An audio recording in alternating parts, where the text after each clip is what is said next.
ब्राह्मण का घड़ा भरती हूँ। अगर मैंने ऐसा किया तो मेरा सारा धर्म नष्ट हो जाएगा।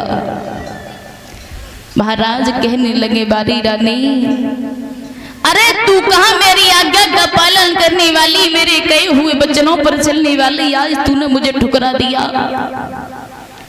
रानी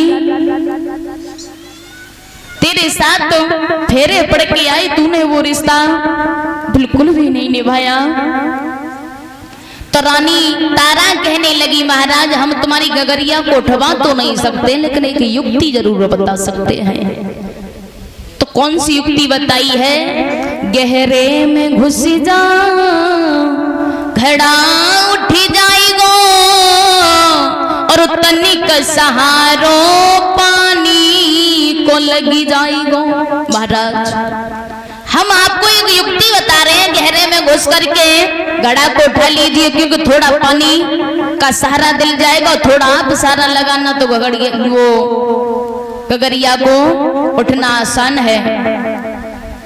महाराज हरिश्चंद्र ने जब रोते पीटते उस गगरिया को उठाऊ है, महाराज वहां से चले हैं। रानी सुरमा ऋषि के घर चली गई है। देखा है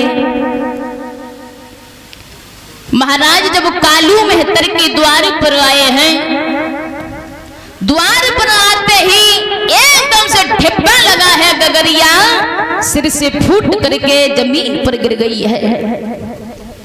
एकदम से जब जमीन पर फूट गई गगरिया तो कालू मेहतर आ गया है और कहने लगा, अरे हरिया, अरे ये बता इस इतनी गगरियों को तू रोजाना फोड़ेगा तो ये कहां से आएंगी? अरे ये बता हरिया सबसे पहले तो कि तुझे खाना नहीं मिलता है। अब तो महाराज हरिश्चंद्र ने कोई भी जवाब नहीं दिया, तो भागा भागा सेठ जी की दुकान पर गया। कहने लगा, सेठ जी ये बताओ ये हरिया तुम्हारे घर से तुम्हारी दुकान से कितने दिन भोजन लेके गया है? सेठ जी बोले, महाराज कुल 3 दिन। 3 दिन के हाँ पास में आया है। महाराज हरिश्चंद्र के बोला है, ओरे बारे हरिया, अरे तू 3 दिन भोजन लेके आया है, इतने दिन तूने बिना भोजन के व्यतीत कर दिए। चल आज से मैं तेरी ड्यूटी मरघट में डाल रहा हूं, आज से तू जल भरने नहीं जाएगा। महाराज हरिश्चंद्र के हाथों में एक डंडा दिया है और एक काला कंबल दे दिया है कि जा मरघट में जिस किसी की भी लाश आए बिना करका टका के मत जलाना। अब तो महाराज मरघटिया बन गए हैं, मरघट में ड्यूटी लगाने लगे हैं। बारे पार ब्रह्म कहाँ प्रजा प्रशासन करने वाले महाराज आज मरघटिया बन गए। समय का किसी को पता नहीं है, किस पल में बदल जाए। उधर में महाराज मरघट में ड्यूटी लगा रहे हैं और उधर सुरमा ऋषि की यहाँ रानी तारा झाड़ू पोंछा कर रही है।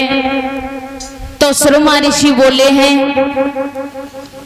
कि बेटा तारा, अरे ओ तारा, वो तेरा कहाँ है रोहितास पुत्र, उससे कह दे कि आज एकादशी का व्रत है, बगिया से थोड़े फूल ले आए, क्योंकि हमें पूजा करने से बहुत समय हो रहा है। अब तो मैया ने अपने पुत्र को जगाओ है और बोलिए, बेटा अरे देखो आप इतने समय तक सोते रहते हो, ये अच्छा नहीं है, क्योंकि यहाँ हम परतंत्र हैं, स्वतंत्र नहीं हैं। आप चले जाइए बगिया के लिए, क्योंकि बाबा कह रहे हैं कि आज एकादशी का दिन है, पूजा करने के लिए वो लेट हो रहे हैं, इसलिए थोड़े छपरिया में फूल ले आओ। बेटा ने हंस करके मैया से कही है, मैया अरे छपरिया को तो हाथों में दे दो। अब तो पुत्र के हाथ में जब मैया ने छपरिया को दिया है, हुआ क्या है मेरे भाइयों, जब पुत्र छपरिया को लेकर के जब चला है,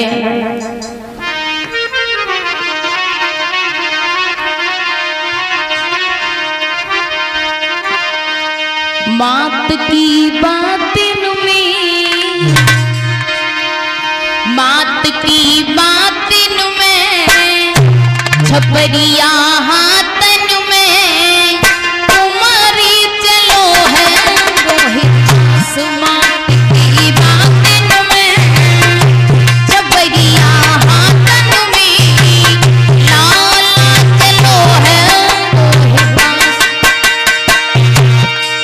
लई बाग किसी लगाई मात की बातन में छपरिया हाथन में लाला चलो है रोहिदास लई बाग किसी लगाई मात की बातन में छपरिया हाथन में बेटा चलो ही रोहिदास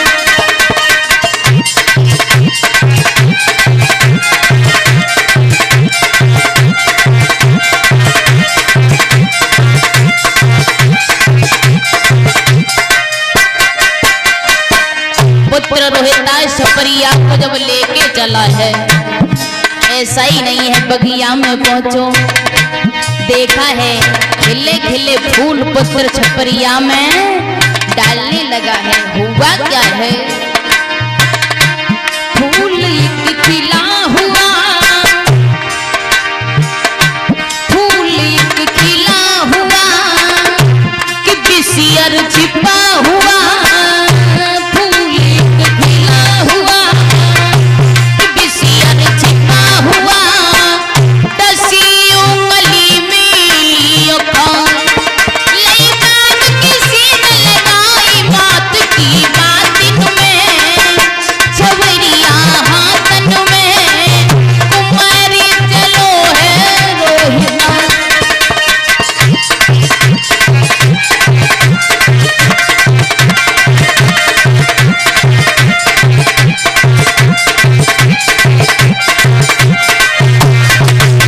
मात की बातिन में छवरिया हाथन में लाला चलो है रोहिदास लई बाग किसी न लगाई बात की बातिन में छवरिया हाथन में बेटा चलो है रोहिदास मात की बातिन में छवरिया हाथन में लाला चलो है रोहिदास।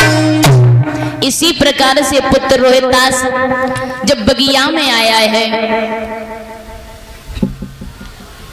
बगिया में आया हुआ क्या है देखा है कि अनेकों प्रकार से फूल खिल रहे हैं। जितने भी फूल खिले हुए थे तोड़ तोड़ के छपरिया में भर लिए हैं, लेकिन एक सबसे बड़ा फूल दिखाई दिया, उसी में विश्वामित्र काला नाग बन करके छिपे हुए थे। देखा है पुत्र ने उस बड़े फूल की तरफ नजर गई तो सोचने लगा है ये तो सब छोटे छोटे फूल हैं, अगर मैं इस बड़े फूल को ले जाऊंगा तो बाबा और मेरी मैया बहुत खुश हो जाएंगे, मुझे बहुत प्यार देंगे। हुआ क्या है पुत्र ने जब बड़े फूल की तरफ तोड़ने के लिए हाथ बढ़ाया, एकदम से विश्वामित्र ने बेटा को उंगली में डस लिया और बेटा जमीन पर गिर गया है और कहने लगा मैया अरे मुझे बताइए इस बगिया में कोई हो तो मुझे पानी दे दो, क्योंकि मेरा प्यास के कारण गला सूख रहा है। आज पुत्र धरती से अपने मुंह को रगड़ने लगा है।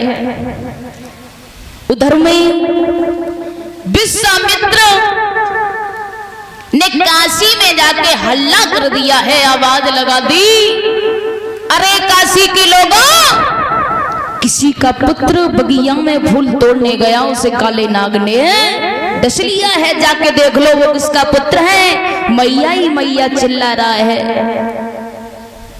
अब तो मैया ने जब सुना है कि ये बाबा कैसी आवाज लगा रहे हैं, खाना बना रही है, तब तक फिर से आवाज आई, अरे काशी के लोगों, अरे किसी का बेटा बगिया में फूल लेने गया, उसे काले नाग ने डस लिया है, जाके देख लो किसका पुत्र है। वो अपनी मैया को बुला रहा है। अब अब तो मैया खाना बना रही है, सोच रही बारे परमात्मा मेरा ये पुत्र गया था कहीं उसे नहीं तो डस लिया। अब तो मैया की जब चिंगारी भर गई है, भोजन को बनाती हुई जा रही है। पार ब्रह्म तू मेरे साथ में खेल कौन सा खेल रहा है? ऐसा ही नहीं है भैयाओं।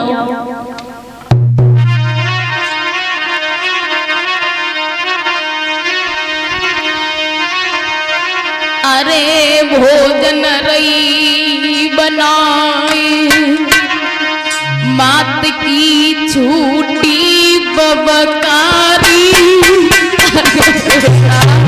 मुझे छोड़ के मत जाना, तुम कहाँ जा रहे हो मुझे छोड़ के बेटा रोहितास।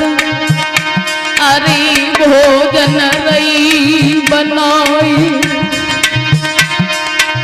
मात की छूटी बबकारी। मत जाइयो मैं छोड़ अकेली रह जाई मेहतारी। मत जाइयो हमको छोड़ अकेली रह जाई मेहतारी।